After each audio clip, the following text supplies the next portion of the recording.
जनाब, आफ्टर शोक्स आना शुरू हो गए। सैयद इकरारुल हसन के घर के ऊपर फायरिंग हुई है। जमात के उलमाए इकराम भी दो हिस्सों में तकसीम हो गए। गाली गलोच के ऊपर, गंदी गालियों के ऊपर उतर आए हैं कि इसका कोई और फायदा तो नहीं उठाने की कोशिश कर रहा। कुत्ती कौम कुत्ता पेंटर भी कुत्ता, शिकारी भी कुत्ता, बुली भी कुत्ता। मैं क्या जबरील ने कोई फूक मारी, कुआरी मरियम हमला होगी। कयामत तक वो दुनिया में नहीं आएंगे। वही के सिलसिले के साथ ये मामला, उनका दुनिया पे आने वाला जाने वाला मामला खत्म हो गया।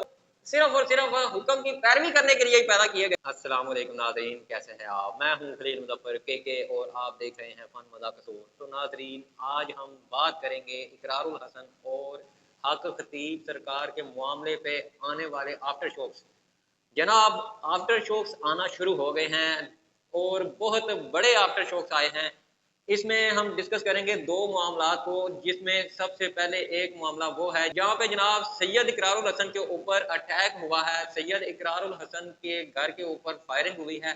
और इसके अलावा एक वो मामला जो कि नहायत ही पेचीदा और संजीदा मामला है, जिसके ऊपर सबको सोच विचार करने की और बैठ के बात करने की जरूरत है। और वो मामला जनाब उलमाए इकराम के बारे में है। अभी अहले सुन्नत वल जमात के उलमाए इकराम भी दो हिस्सों में तकसीम हो गए हैं, दो पार्टियां बन गई हैं। और एक वो पार्टी जो हक खतीब सरकार को डिफेंड कर रहे हैं, दूसरी वो पार्टी जो जनाब हक खतीब सरकार के खिलाफ बातें कर रहे हैं और वो ये समझते हैं कि हक खतीब के साथ नहीं, हम हक के साथ हैं।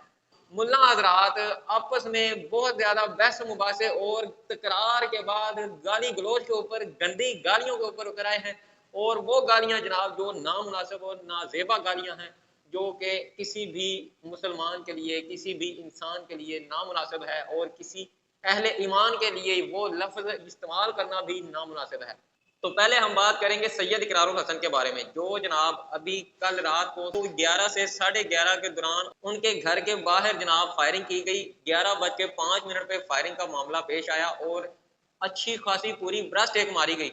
उसके बाद जनाब 22 मिनट के बाद 11:30 बजे तकरीबन फिर से दोबारा पूरी एक मैगजीन खाली की गई और वो वाला दोबारा फायरिंग को दोहराया गया। और ये मामला भाई बहुत ही पेचीदा और संजीदा है। ये मामला अब शिद्दत इख्तियार करता चला जा रहा है और जनाब ये शिद्दत अब तशद्दुद में भी बदलती हुई नजर आ रही है। और डेफिनेटली इसे हर बंदे का जहन एक ही तरफ जाएगा, सिर्फ और सिर्फ इसी तरफ जाएगा कि जनाब ये वाला मामला हक खतीब सरकार की जानिब से किया गया है या फिर हक खतीब सरकार के फॉलोअर की जानिब से किया गया है।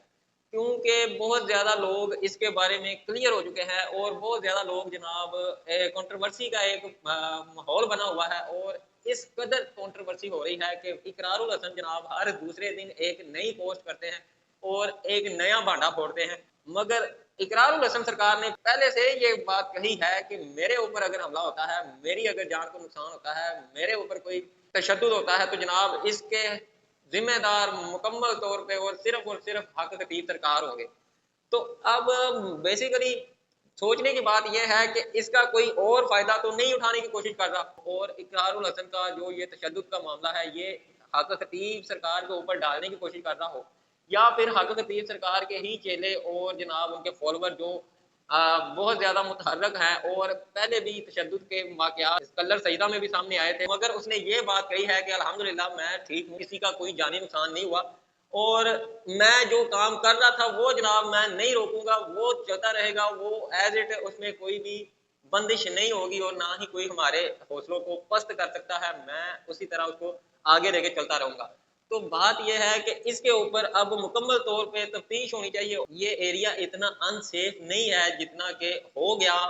ये कैसे हो गया, किस तरह लोग वहां पे पहुंचे और किस तरह उन्होंने जाके ये फायरिंग का मामला किया, ये अभी तक सोच से और समझ से बाहर है। क्योंकि वो इतना सेफ इलाका है और सिक्योरिटी से अब क्रॉस करके फिर असले को लेके जाना और वहां पे एक वाकया करने के 22 मिनट के बाद फिर से दोबारा वही वाकया दोबारा दोहराना, दोबारा वही फायरिंग करना, ये बहुत ज्यादा दुख वाली बात है।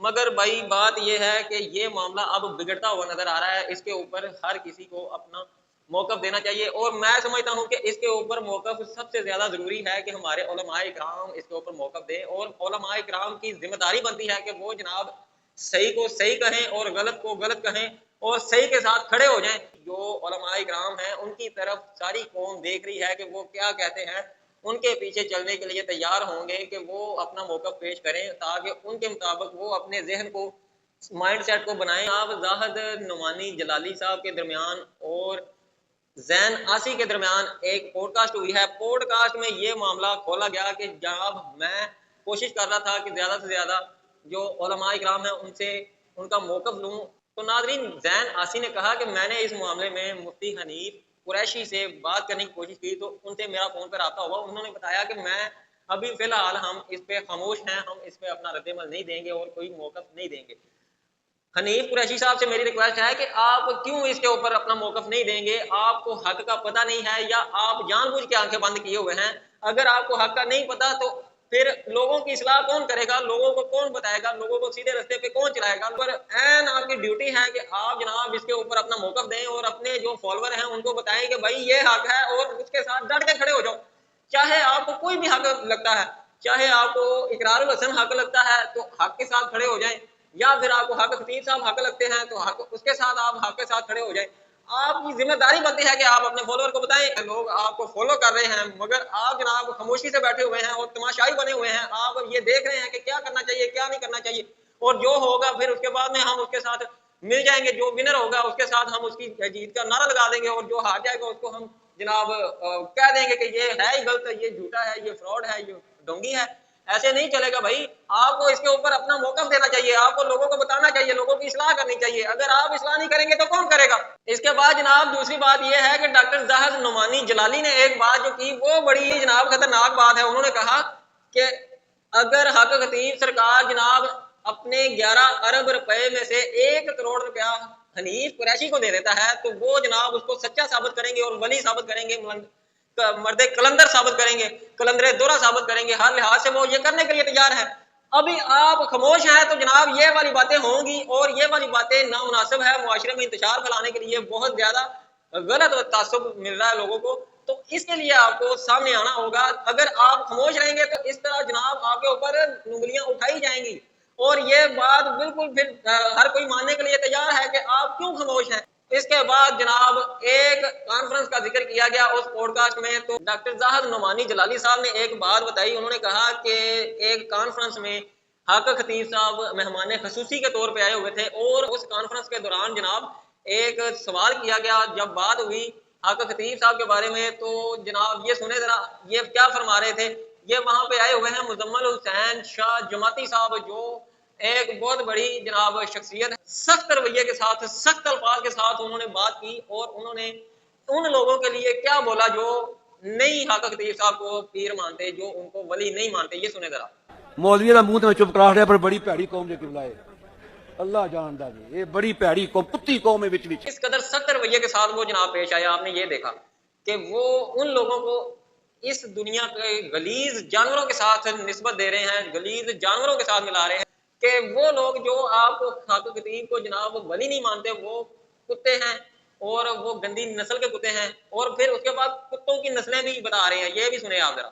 کتا پینٹر بھی کتا ہے، شکاری بھی کتا ہے، بلی بھی کتا ہے، دوسرا جا اوپن گیرو بھی کتا ہے، اسیشن بھی کتا ہے، گلٹریا بھی کتا ہے۔ اور کشیدگی اس حد تک بڑھ چکی ہے کہ وہ جناب ایک دوسرے کو گالیوں پہ اترائے ہیں، اور گالیاں بھی گندی گالیاں غلیظ اور نجس جانور کے ساتھ ملا کے انسان جو کہ اشرف المخلوقات بنا ہوا ہے، جس کو اللہ پاک نے اشرف المخلوقات بنایا ہے، اس کو جناب غلیظ اور نجس جانور کے ساتھ ملا کے اس کو تشبیہ دی جا رہی ہے۔ جب پھوکوں کے اوپر جب شف کے اوپر بات ہوئی تو وہ کیا کہہ رہے ہیں کہ یہ انہوں نے کہاں سے سیکھا، یہ بھی ذرا سنیں، یہ سماعت فرمائیں۔ ہوں سنو، میں کیا جبریل امین کو سیکھی انہوں نے کہا جو کیویں، میں کیا جبریل نے کوئی پھوک ماری کہ کواری مری معاملہ ہوگی۔ جی تو کیسے پہنچ گئے جبرائیل علیہ السلام کے پاس حضرت خطیب صاحب؟ حق خطیب صاحب جبرائیل علیہ السلام سے جا کے سیکھ کے آئے ہیں، یا پھر جبرائیل علیہ السلام آگے ان کو سکھا کے گئے ہیں؟ یہ معاملہ یہ کس طرح آپ ایک بات کر رہے ہیں؟ آپ کیسے یہ دلیل دے رہے ہیں لوگوں کو؟ آپ کس ڈگر پہ چلانا چاہ رہے ہیں؟ اب حضرت جبرائیل علیہ السلام کا جو معاملہ ہے بھائی وہ قیامت تک ختم ہو چکا ہوا ہے، قیامت تک وہ دنیا میں نہیں آئیں گے۔ وحی کے سلسلے کے ساتھ یہ معاملہ ان کا دنیا پہ آنے والا جانے والا معاملہ ختم ہو گیا ہوا ہے۔ جب سے آپ صلی اللہ علیہ وآلہ وسلم جب اس دنیا فانی سے رخصت کر گئے، جب اس دنیا فانی سے دوسری دنیا میں منتقل ہو گئے، آپ صلی اللہ علیہ وسلم کے جانے کے بعد وحی کا سلسلہ تو ختم ہو گیا ہے۔ تو یہ آپ کیسے یہ بات کر رہے ہیں کہ جبرائیل سے سیکھا؟ जिब्राईल अलैहिस्सलाम ने कैसे आगे सिखा दिया हजरत खतीब साहब को कि ये जनाब इस तरह से आप फूंक मारेंगे तो ये हो जाएगा। वो फरिश्ते हैं और फरिश्ता जो होता है वो हर गुनाह से हर ऐब से पाक होता है और जनाब वो इस तरह पाक है कि उसके पास अपनी सोच ही नहीं है। उसको अल्लाह पाक ने जो हुक्म देना है उसके मुताबिक उसने काम करना है और उस अल्लाह के हुक्म के बगैर वो तो भाई एक लफ्ज भी नहीं बोल सकते। वो तो हुक्म के बगैर तो वो हिलते भी नहीं है। तो आप उनके साथ जो सिर्फ और सिर्फ हुक्म की पैरवी करने के लिए ही पैदा किए गए और जिनको जनाब जिनसे हिसाब किताब भी नहीं होना, जिनके साथ जनाब इस दुनिया के मामलात भी नहीं होने, जिनके लिए जन्नत दोज़ख नहीं रखी गई, जिनका नाम अमाल नहीं लिखा जाता, जिनके साथ दुनिया के ऐब गलतियां और कुताइयां नहीं जुड़ी हुई, उस फरिश्ते के साथ आप मिला रहे हैं भाई हक खतीब साहब को। हक खतीब साहब वो नहीं है। हक खतीब साहब वो इंसान हैं जो आज के इस दौर में जनाब रह रहे हैं। अब मुला हजरात आमने सामने होके गालियां देने से बस रह गए हैं, मगर ऑन कैमरा गालियां दे रहे हैं और आपने ये चीज सुनी कि वो जनाब किस तरह से लोगों को जो नहीं उनको हक का वली मानते उनके लिए क्या सोच रखते हैं। ये बात जनाब इंतशार का बायस बनेगी, इसलिए जनाब इसके ऊपर मुल्ला हजरात को, मौलाना हजरात को, मुफ्ती हजरात को, उलमा इकराम को अपना मौक़िफ़ देके अपनी बात को सामने रखना चाहिए कि जनाब ये हक है और ये सच है, आप हक के साथ खड़े हो जाएं। क्योंकि अब ये वक्त आन पड़ा है कि अब आप हक के साथ खड़े हो जाएं और जो हक नहीं है वो आप वाज़िया कर दें लोगों के सामने। ये इस चीज़ को जनाब वाज़िया तौर पे डिस्क्राइब करें, लोगों के सामने इस चीज़ को आप डिनाई करें कि ये हक है और ये हक नहीं है, ये बातिल है।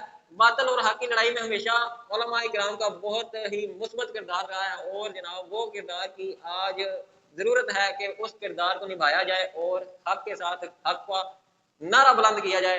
तो इसके साथ मेरे चैनल को सब्सक्राइब कीजिए, लाइक कीजिए और शेयर कीजिए।